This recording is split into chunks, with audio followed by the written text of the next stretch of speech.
নমস্কার বন্ধুরা, প্রিয়াঙ্কাস কিচেনে আপনাদের সবাইকে স্বাগত। তো আজকে আমি ঘরে থাকা ভাত দিয়ে বা ভাত তৈরি করে নিয়ে খুব সহজেই কিভাবে টিফিন রেসিপি সুস্বাদু তৈরি হয়ে যায় সেইটাই আমি দেখাবো। তাহলে দেখতে থাকুন আজকের এই রেসিপি। পরিমাণ মতো সাদা তেল দিয়ে নিয়েছি, এবার আমি ডিমগুলো ভেজে নেব হালকা করে। ডিমগুলো ভাজা হয়ে গেছে হালকা করে, এবার আমি তুলে নিচ্ছি।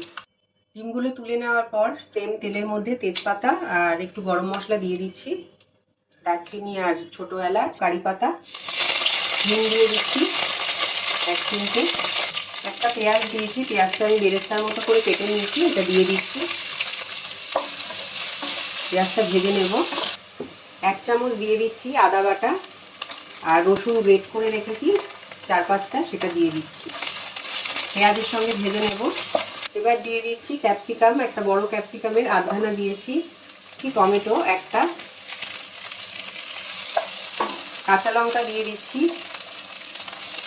একটা বড় কাঁচা লঙ্কা দিলাম। আপনারা ঝালের স্বাদটা আপনাদের পছন্দ অনুযায়ী দেবেন, বেশি ঝাল দেওয়ার দরকার নেই। দিয়ে দিচ্ছি একটু নুন, টমেটোটা তাড়াতাড়ি ভাজা হয়ে যাবে। এবার দিয়ে দিচ্ছি সেদ্ধ করে রাখা আলু আর গাজর। আমি 90% মতো কুক করে রেখেছিলাম, মানে সেদ্ধ করে জল ফেলে দিয়েছিলাম, তো সেটা দিয়ে দিলাম। আলুটা গাজরটা কষানো হচ্ছে মশলার সঙ্গে, দিয়ে দিচ্ছি 1/2 চামচ হলুদ গুঁড়ো, 1/2 চামচ দিয়ে দিচ্ছি জিরে গুঁড়ো, 1/2 চামচ দিয়ে দিচ্ছি ধনে গুঁড়ো, দিয়ে দিচ্ছি 1/2 চামচ কাশ্মীরি লঙ্কার গুঁড়ো, কালারটা ভালো আসবে। আলু আর সমস্ত মশলা আমি মিশিয়ে দিয়েছি ভালো করে। এবার গ্যাসের ফ্লেমটাকে একদম লোতে করে আমি একটু ঢাকনা দিয়ে 2-3 মিনিট কষে নেব। ঢাকাটা তুলে নিচ্ছি আর একটু নেড়ে দিচ্ছি আমি। বাসমতি চাল দিয়ে আমি ভাতটা করে রেখেছিলাম, তো এবার দিয়ে দিচ্ছি আমি 300 গ্রাম চালের ভাত নিয়েছি। মোটামুটি 3 থেকে 4 জনের হয়ে যাবে ব্রেকফাস্টে, বা রাত্রেও যদি খান হয়ে যাবে। এবার একটু লেবুর রস দিয়ে দেব, পাতি লেবুর রস। স্বাদ মতো দিয়ে দিচ্ছি নুন, আর দিয়ে দিচ্ছি চিনি। এবার নুন আর চিনির সঙ্গে ভালো করে ভাতটা আমি মিশিয়ে দেব। খুব বেশি চেপে চেপে আমি খুন্তিটা নাড়াবো না, কারণ ভাতগুলো ভেঙে যাবে।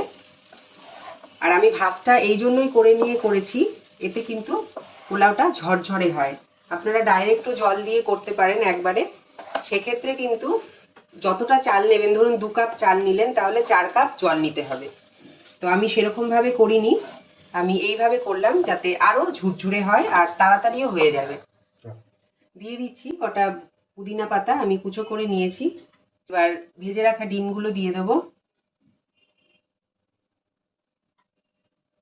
বাড়িতে এই খাবারটা কিন্তু ঝটপট হয়ে যায়, আর রোজ রোজ একঘেয়ে রুটি তরকারি বা এসব খেতেও ভালো লাগে না।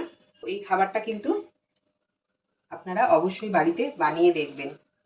ঘি দিয়ে দিলাম 1 চামচ, দেশি ঘি। এবার ধনেপাতা কুচি দিয়ে দিচ্ছি। ধনেপাতাটা দিলে কিন্তু খুব সুন্দর একটা ঘ্রাণ হবে আর খেতেও আরো স্বাদ হবে। তো হালকা হাতে একটু মিশিয়ে দেব।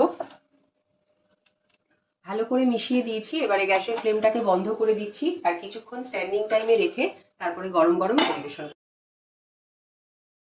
তৈরি হয়ে গেছে বন্ধুরা আমার আজকের টিফিন রেসিপি ডিম পোলাও।